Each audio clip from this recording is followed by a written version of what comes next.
Friends, welcome to my classes. I hope you all are doing great. मैं रश्मि श्रीवास्तव। आज हम फिर से एक नए टॉपिक पर और उससे रिलेटेड बहुत सारे फैक्ट्स पर बात करने वाले हैं। आज का वीडियो बहुत ही इंटरेस्टिंग होने वाला है।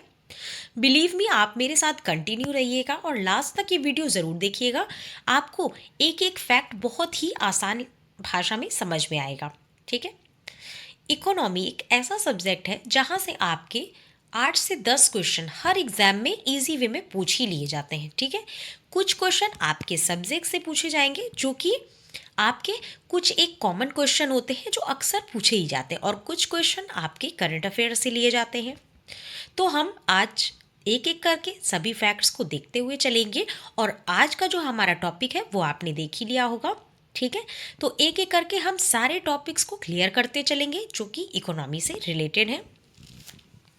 अगर आप किसी भी एग्ज़ाम की तैयारी कर रहे हैं तो वहाँ पर आप देखते हैं 10 से 12 क्वेश्चन आपको इकोनॉमी से मिल जाता है, और इससे इजी लैंग्वेज में आपको कोई नहीं बताएगा। ठीक है। तो चलिए देखते हैं और एक एक फैक्ट्स को समझते चलते हैं।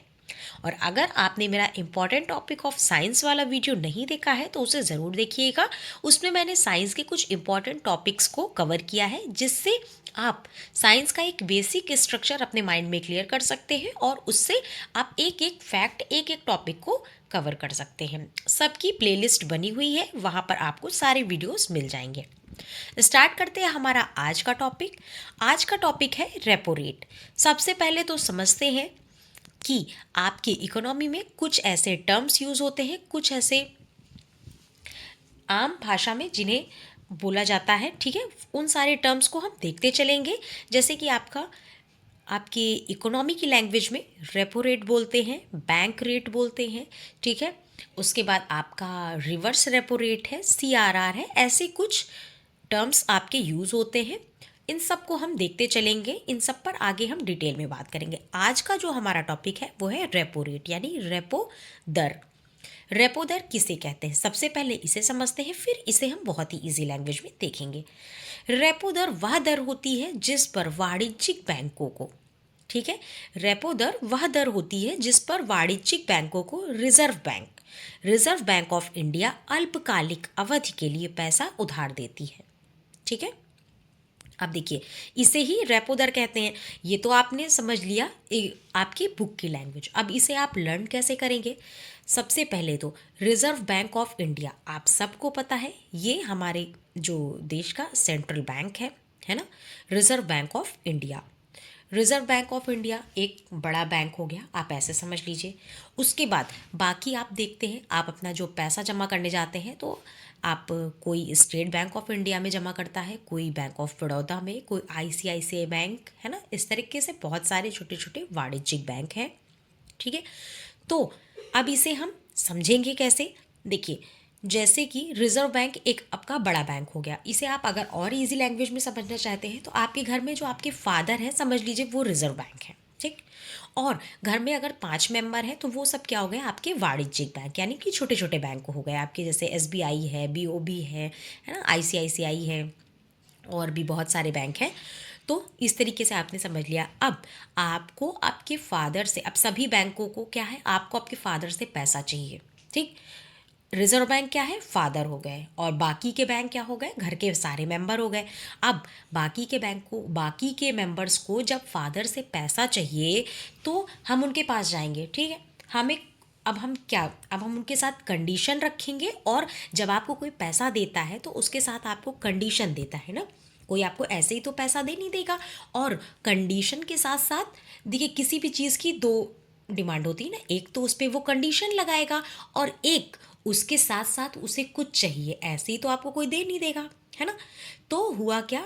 रिजर्व बैंक, यानी कि आप अपने फादर के पास गए, आपने उनसे पैसा मांगा, कितने कम समय के लिए। ठीक। ये जो टर्म है आपका अल्पकालिक, यानी कि शॉर्ट टर्म के लिए आपको पैसा चाहिए। ठीक है। ये सबसे ज़्यादा इंपॉर्टेंट है रेपो रेट के लिए। रेपो रेट जब भी आपसे पूछेगा तो आपको एक फैक्ट ज़रूर पता होना चाहिए, ये अल्पकालिक होता है, मतलब कम समय के लिए होता है। आपसे कथन कारण में ये देगा स्पेशली, ठीक है। तो ये अल्पकालिक अवधि के लिए होता है।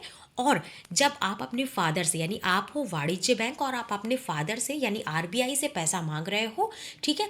अब आपने कम समय के लिए उनसे पैसा मांगा, एक चीज़ तो ये हो गई, और जिस दर पर मांगा, ठीक है। मान लीजिए आप 5% की दर पर उनसे पैसा मांग रहे हैं कि 5% की दर पर आप हमें पैसा दे दीजिए, फिर हम आपको लौटा देंगे, ठीक है। तो वो जो दर है और ये जो समय है, ठीक है, वो जो दर है और ये जो समय है, यही आपका रेपो रेट होता है, ठीक है। वो जो जिस दर पर, जिस आप रेट पर अपने फादर से पैसा मांग रहे हो, वही रेट आपका होता है रेपो रेट। और रेपो रेट कैसा होता है? आपका अल्पकालिक यानी शॉर्ट टर्म के लिए होता है। तो अब मुझे नहीं लगता आप इसे भूलोगे, ठीक है। जब आप किसी चीज़ को कोरिलेट करके पढ़ते हो तो आपको बहुत ही इजी लैंग्वेज में समझ में आता है। तो रिजर्व बैंक क्या करती है? अल्पकालिक अवधि के लिए, कम समय के लिए सभी वाणिज्यिक बैंकों को पैसा उधार देती है, और जिस रेट ऑफ इंटरेस्ट पर देती है वही दर जो होती है रेपो रेट कहलाती है, ठीक है।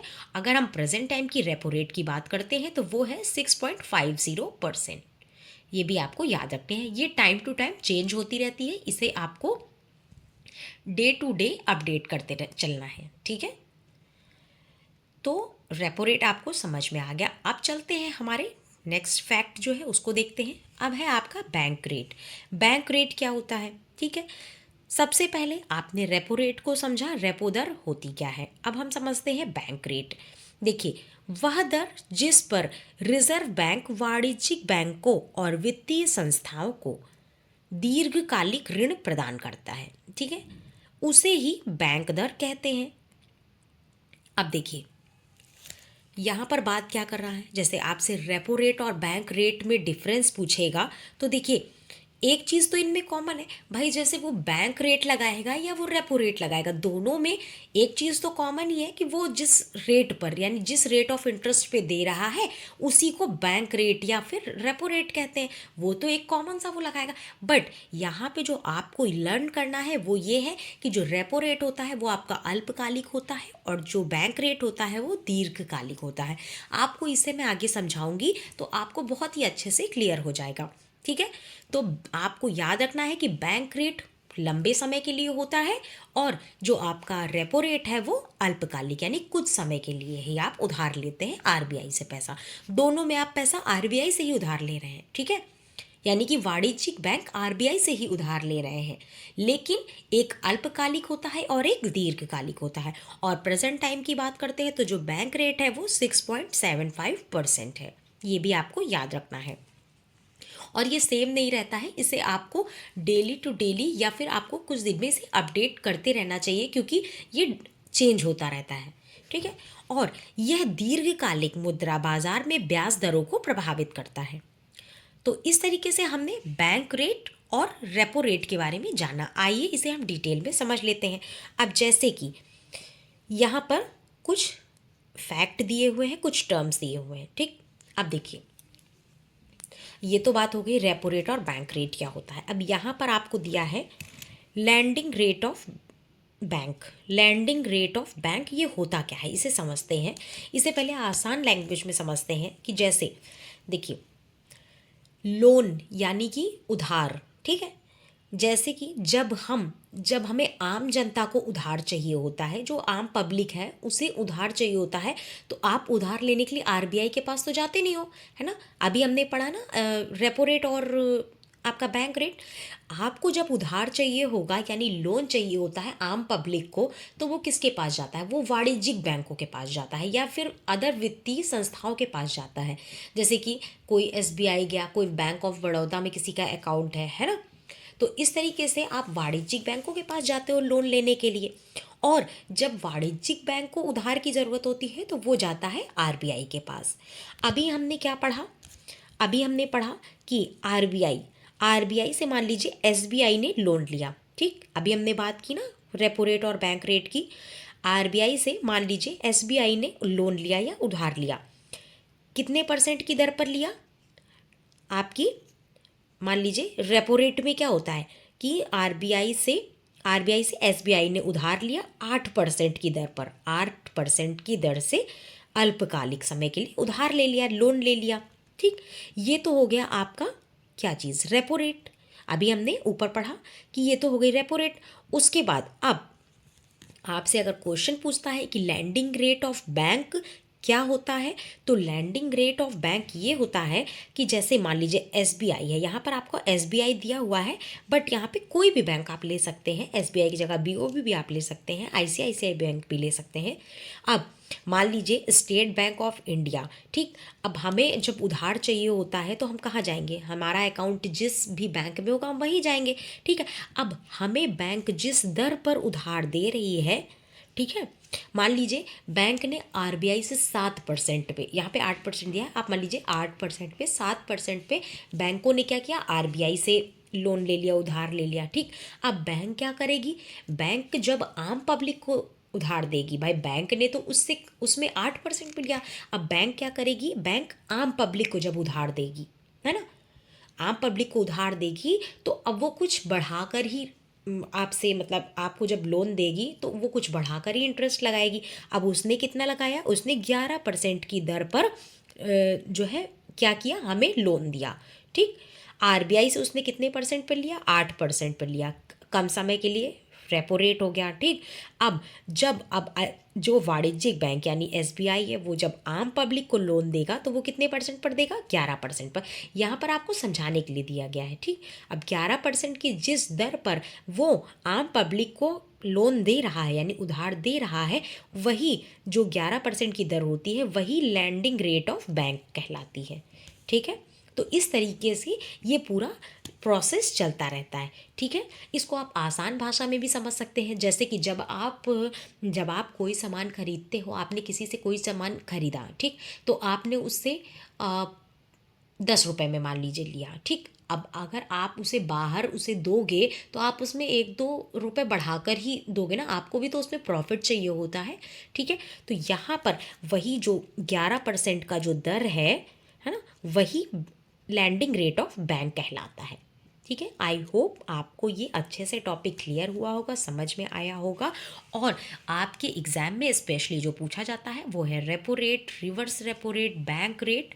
तो आपको डिफरेंस अच्छे से पता होना चाहिए कि रेपो रेट अल्पकालिक होता है और जो बैंक रेट होता है वो दीर्घकालिक होता है।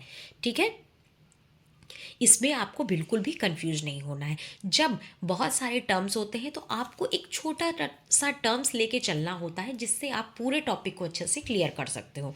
ठीक है ना, तो अगर आपको ऐसे नहीं याद हो रहा है तो आपने एक शब्द सुना होगा, अरे।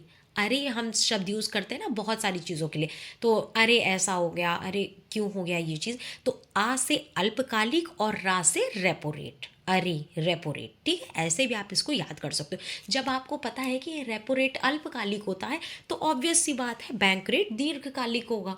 ठीक है, तो इस तरीके से आपको प्रॉब्लम भी नहीं होगी और आप अच्छे से पूरे टॉपिक को कवर कर पाएंगे। आई होप आपको ये बहुत ही अच्छे से समझ में आया होगा और फिर से मिलेंगे नेक्स्ट वीडियो में। तब तक के लिए टेक केयर।